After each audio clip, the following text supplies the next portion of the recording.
사도신경으로 우리의 신앙을 고백하겠습니다.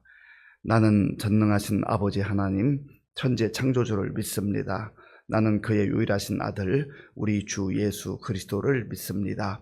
그는 성령으로 잉태되어 동정녀 마리아에게서 나시고 본디오 빌라도에게 고난을 받아 십자가에 못 박혀 죽으시고 장사된 지 사흘 만에 죽은 자 가운데서 다시 살아나셨으며 하늘에 오르시어 전능하신 아버지 하나님 우편에 앉아 계시다가 거기로부터 살아있는 자와 죽은 자를 심판하러 오십니다. 나는 성령을 믿으며 거룩한 공교회와 성도의 교제와 죄를 용서받는 것과 몸의 부활과 영생을 믿습니다. 아멘. 하나님께서 오늘 우리에게 주시는 말씀은 신명기 21장입니다. 구약성경 293쪽 신명기 21장을 교독하겠습니다. 네 하나님 여호와께서 네게 주어 차지하게 하신 땅에서 피살된 시체가 들에 엎드러진 것을 발견하고 그 쳐 죽인 자가 누구인지 알지 못하거든 너희의 장로들과 재판장들은 나가서 그 피살된 곳의 사방에 있는 성읍의 원근을 잴 것이요 그 피살된 곳에서 제일 가까운 성읍의 장로들이 그 성읍에서 아직 부리지 아니하고 멍에를 매지 아니한 암송아지를 취하여 그 성읍의 장로들이 물이 항상 흐르고 갈지도 않고 씨를 뿌린 일도 없는 골짜기로 그 송아지를 끌고 가서 그 골짜기에서 그 송아지의 목을 꺾을 것이요 레위 자손 제사장들도 그리로 갈지니 그들은 네 하나님 여호와께서 택하사 자기를 섬기게 하시며 또 여호와의 이름으로 축복하게 하신 자라 모든 소송과 모든 투쟁이 그들의 말대로 판결될 것이니라. 그 피살된 곳에서 제일 가까운 성읍의 모든 장로들은 그 골짜기에서 목을 꺾은 암송아지 위에 손을 씻으며 말하기를 우리의 손이 이 피를 흘리지 아니하였고 우리의 눈이 이것을 보지도 못하였나이다. 여호와여 주께서 속량하신 주의 백성 이스라엘을 사하시고 무죄한 피를 주의 백성 이스라엘 중에 머물러 두지 마옵소서 하면 그 피 흘린 죄가 사함을 받으리니 너는 이와 같이 여호와께서 보시기에 정직한 일을 행하여 무죄한 자의 피 흘린 죄를 너희 중에서 제할지니라. 네가 나가서 적군과 싸울 때에 네 하나님 여호와께서 그들을 네 손에 넘기심으로 네가 그들을 사로잡은 후에 네가 만일 그 포로 중에 아리따운 여자를 보고 그에게 연연하여 아내를 삼고자 하거든 그를 내 집으로 데려갈 것이요 그는 그 머리를 밀고 손톱을 베고 또 포로의 의복을 벗고 내 집에 살며 그 부모를 위하여 한 달 동안 애곡한 후에 네가 그에게로 들어가서 그의 남편이 되고 그는 네 아내가 될 것이요 그 후에 네가 그를 기뻐하지 아니하거든 그의 마음대로 가게 하고 결코 돈을 받고 팔지 말지라. 네가 그를 욕보였은즉 종으로 여기지 말지니라. 어떤 사람이 두 아내를 두었는데 하나는 사랑을 받고 하나는 미움을 받다가 그 사랑을 받는 자와 미움을 받는 자가 둘 다 아들을 낳았다 하자. 그 미움을 받는 자의 아들이 장자이면 자기의 소유를 그의 아들들에게 기업으로 나누는 날에 그 사랑을 받는 자의 아들을 장자로 삼아 참 장자 곧 미움을 받는 자의 아들보다 앞세우지 말고 반드시 그 미움을 받는 자의 아들을 장자로 인정하여 자기의 소유에서 그에게는 두 몫을 줄 것이니 그는 자기의 기력의 시작이라 장자의 권리가 그에게 있음이니라. 사람에게 완악하고 패역한 아들이 있어 그의 아버지의 말이나 그 어머니의 말을 순종하지 아니하고 부모가 징계하여도 순종하지 아니하거든 그의 부모가 그를 끌고 성문에 이르러 그 성읍 장로들에게 나아가서 그 성읍 장로들에게 말하기를 우리의 이 자식은 완악하고 패역하여 우리 말을 듣지 아니하고 방탕하며 술에 잠긴 자라 하면 그 성읍의 모든 사람들이 그를 돌로 쳐 죽일지니 이같이 네가 너희 중에서 악을 제하라. 그리하면 온 이스라엘이 듣고 두려워하리라. 사람이 만일 죽을 죄를 범함으로 네가 그를 죽여 나무 위에 달거든 그 시체를 나무 위에 밤새도록 두지 말고 그날에 장사하여 네 하나님 여호와께서 네게 기업으로 주시는 땅을 더럽히지 말라. 나무에 달린 자는 하나님께 저주를 받았음이니라. 아멘. 오늘 본문 신명기 21장에서는 이스라엘 백성들이 약속의 땅에 들어가서 하나님의 백성들로서 지켜야 할 규례에 대해서 말씀하고 있습니다. 하나님의 백성들이 이 땅에서 어떻게 살아가야 하는가, 어떤 가치를 붙들고 어떤 태도를 가지고 실제 삶 속에서 살아가야 하는가, 그런 내용들을 말씀하고 있습니다. 첫 번째 부분에 보면 어떤 사람이 피살되었습니다. 죽임을 당했습니다. 아마도 어떤 사람에 의해서, 그러니까 정확하게 누구인지 알지 못하는 그런 상황 속에서 어떤 사람에 의해서 죽임을 당했는데 고의적으로 살해를 당한 것 같습니다. 하나님께서는 고의적으로 살해한 자를 붙잡을 때는 반드시 그의 죄값을 물어서 죽이라고 했습니다. 먼저 우리가 여기에서 죽음, 살인의 결과로 오는 죽음에 대해서 생각해 볼 필요가 있습니다.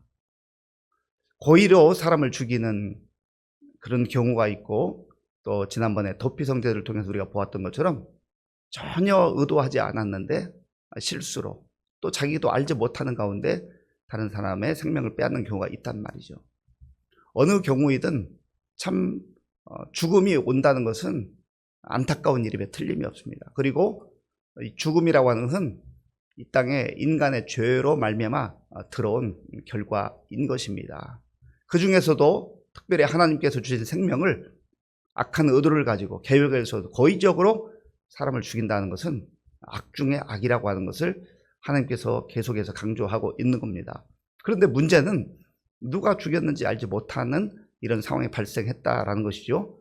그러할 경우에는 그 시신이 발견된 그 장소로부터 가장 가까운 성읍이 어디인가라고 하는 것을 장로들과 재판장들이 그 거리를 잘 재라는 겁니다. 그래서 가장 가까이 있는 그 성읍에 이제 사람들이 그 책임을 갖고 그 시신의 그 장례를 치르고, 그리고 또 그 죄를 사하는 예식을 진행해야 한다라고 하는 거예요.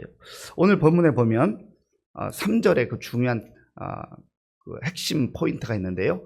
우리 3절에 함께 읽겠습니다. 그 피살된 곳에서 제일 가까운 성읍의 장로들이 그 성읍에서 아직 부리지 아니하고 멍에를 매지 아니한 암송아지를 취하여, 아멘. 아직 부리지 아니하고 또 멍에를 매지 않은 암송아지, 어떻게 보면 흠결이 없는 순수한 그러한 암송아지를 취하라는 거죠. 선택하라는 거죠. 그래서 장로들이 물이 흐르는 골짜기에 데리고 가서 그 암송아지의 목을 꺾어라, 죽이라는 겁니다. 왜 하나님께서는 이렇게 하라고 하실까요? 죽음이란 게 그만큼 엄청난 고통이 따르고 대가가 지불되어야 한다는 것을 말씀하고 있는 것입니다. 그리고 거기에 또한 제사장들도 가야 되는데, 본문 5절을 제가 읽겠습니다. 레위 자손 제사장들도 그리로 갈지니 그들은 내 하나님 여호와께서 택하사 자기를 섬기게 하시며 또 여호와의 이름으로 축복하게 하신 자라. 모든 소송과 모든 투쟁이 그들의 말대로 판결될 것이니라. 아멘. 하나님은 근본적으로 하나님의 자녀들이, 하나님의 백성들이 여호와 하나님을 온전히 경외하고 복받으며 살기를 원하시는 거예요. 그런데 탐욕과 욕망에 사로잡혀서 자기의 이익을 취하기 위하여 혹은 분노 가운데 사람을 죽인 일이 있을 때에 그 죄의 값을 반드시 물어야 한다는 것이죠. 그런데 사람들이 발견하지, 누군지를 찾아내지 못한 경우는 암송아지의 생명을 취해서라도 그 죄값을 지불해야 한다는 거예요. 왜냐하면 그 피가 흐른 땅, 그 땅이 더러워졌기 때문이라는 겁니다. 그러면 그 땅은 지금 하나님의 백성들이 살아가고 있는 땅이잖아요. 하나님께서 그 죄값을 치르지 않으면 그들에게 복을 주실 수가 없다라고 하는 그런 내용인 것이죠. 여기에서 흠결 없는 이 암송아지, 멍에를 매지 않은 이 암송아지는 바로 하나님께서 때가 되었을 때 보내실 예수 그리스도를 예표하고 있는 것이죠. 예수님은 죄가 없는 분이에요. 예수님은 죄를 알지도 못하는 분이에요. 그런데 그 예수님께서 이 땅에 오셔서 우리의 죄를 대신해서 십자가를 지셨다 하는 것이죠. 죄는 내가 지었는데, 죄는 우리가 지었는데 그 죄값을 예수님이 대신 담당하는 것입니다. 이것이 바로 하나님께서 우리에게 베푸시는 놀라운 은혜인 것이죠. 이것을 기억하면서 그저 없던 일로 하는 것이 아니라 하나님 앞에서 죄라고 하는 것이 얼마나 무서운 일인가. 죄는 반드시 하나님의 진노와 심판이 임한다라고 하는 것을 기억하고 하나님 앞에서 거룩한 백성으로 성결하게 살아야 한다는 것을 다시 한번 결단하게 되는 것입니다. 8절과 9절을 제가 읽겠습니다. 8절 9절. 여호와여 주께서 속량하신 주의 백성 이스라엘을 사하시고 무죄한 피를 주의 백성 이스라엘 중에 머물러 두지 마옵소서 하면 그 피 흘린 죄가 사함을 받으리니 너는 이와 같이 여호와께서 보시기에 정직한 일을 행하여 무죄한 자의 피 흘린 죄를 너희 중에서 제할지니라. 아멘. 그래서 이러한 하나님이 말씀하신 예식을 통하여서 규례를 잘 지키는 가운데 사람들의 마음속에 있는, 또 우리의 마음속에 있는 그런 분노와 또 욕망에 따른 그러한 마음들을 잘 정화하고 깨끗하게 하고 또 두려움으로 하나님 앞에서 말씀 가운데 순종하는 것이야말로 가장 복된 삶이다 하는 것을 기억하라라고 하는 것입니다. 두 번째 부분 10절에서 14절까지는 이제 그 땅에 들어가 살다가 전쟁이 벌어졌는데 전쟁 가운데 포로를 잡게 되었습니다. 원래 처음에 하나님께서 이스라엘 백성들에게 모세를 통해 주셨던 말씀은 가나안 족속들을 다 멸하라 했습니다. 왜냐하면 그들로부터 우상 숭배하는 습관을 보게 되고 또 호기심 가운데 우상에 빠질 가능성이 다 진멸하라 했습니다. 그런데 여기에서는 아마도 그 위에 다른 민족들과 전쟁이 벌어졌을 때의 경우를 말씀하는 것 같습니다. 어쨌든 포로 중에서 아리따운 여자를 보고 내 아내를 삼아야 되겠다 하는 경우에 주신 규례입니다. 그럴 경우에 그 여자를 집으로 데려가서 머리를 밀고 손톱을 베라고 했습니다. 이 의미는 그 여자가 자기의 그 부족, 자기 나라와 민족 가운데 섬기던 우상을 섬기던 옛 삶을 청산하는 그러한 과정으로서 머리를 밀고 또 손톱을 베라라고 말씀하신 것이죠. 또 13절 초반에 보면 의복을 바꾸라 했습니다. 의복을 바꾼다고 하는 것은 그 사람의 신분을 말하는 것이죠. 이제는 이스라엘 백성 공동체에 들어오면 하나님의 자녀로 하나님의 백성으로 살아야 된다라는 것을 말씀하는 거죠. 그리고 한 달 동안 자기의 부모를 생각하면서 애도하는 시간을 가져야 한다는 겁니다.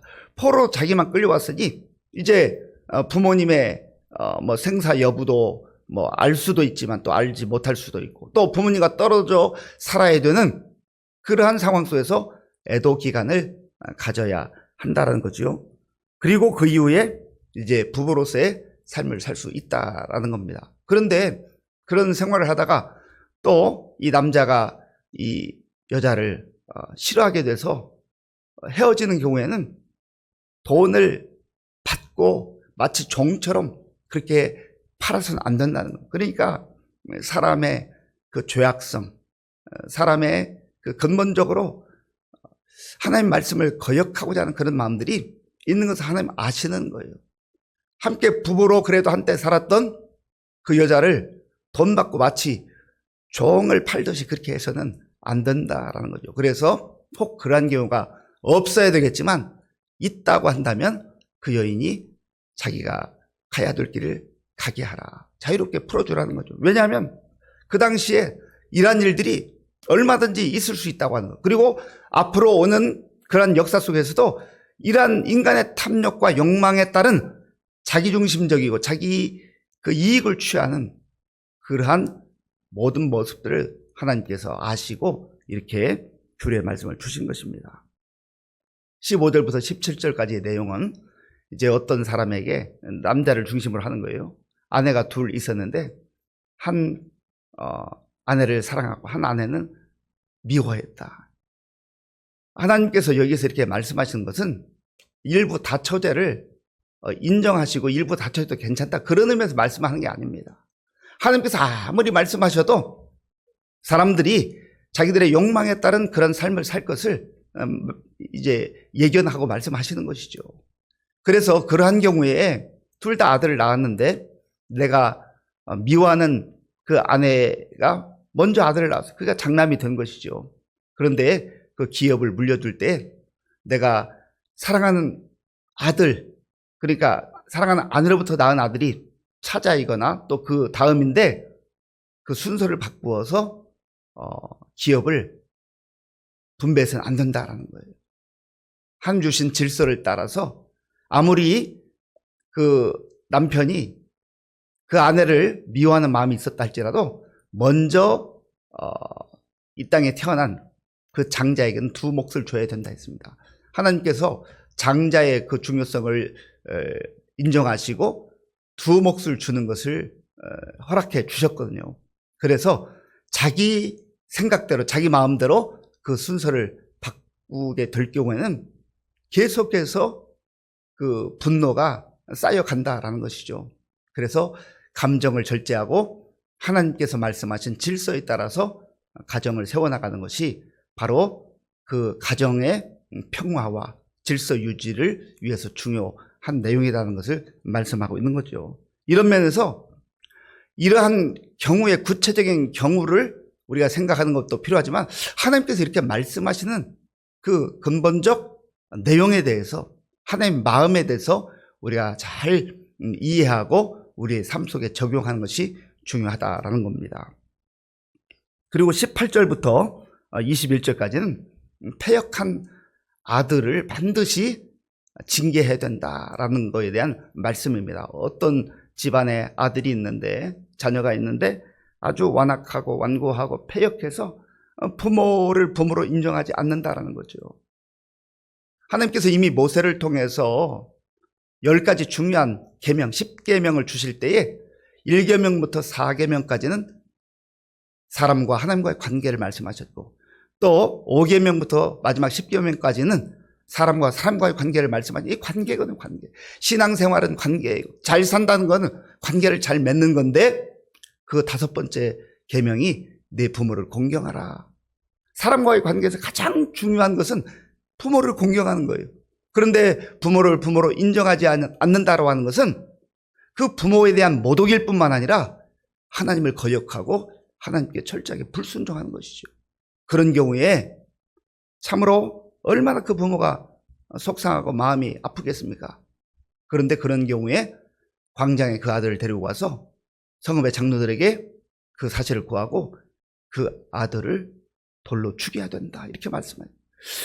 참 우리가 왜 하나님께서 이렇게 말씀하실까 이해하기 어려운 그런 말씀입니다. 그럼에도 불구하고 하나님께서 말씀하시고자 하는 것은 하나님이 창조하신 창조 질서, 근본 그 질서를 어기는 것이 바로 부모를 공경하지 아니하고 오히려 부모에게 불순종하고 패역한 삶을 사는 것, 하나님께서 그저 내버려 둘 수 없다는, 반드시 거기에는 심판과 진노가 따른다는 거예요. 그리고 부모에 대한 그 불효는 결국은 하나님에 대한 그런 불신앙일 뿐만 아니라 하나님을 모독하는 그런 행위가 되기 때문에 이렇게 말씀하신 거죠. 그리고 23절 끝부분에 우리가 중요한 한 내용을 볼 수 있는데, 사람이 나무에 달려서 죽게 될 경우에 나무에 달린 자마다 저주를 받은 자니라. 참 안타까운 일이죠. 그런데 바로 이 말씀도 결국은 예수님께서 십자가에 달리셔서 이제 마치 하나님께 저주를 받은 것처럼 그러한 저주를 받으심으로 우리에게 구원이 임하고 자유가 임했다라는 그러한 말씀으로 이 말씀을 모세를 통해서 주셨던 것입니다.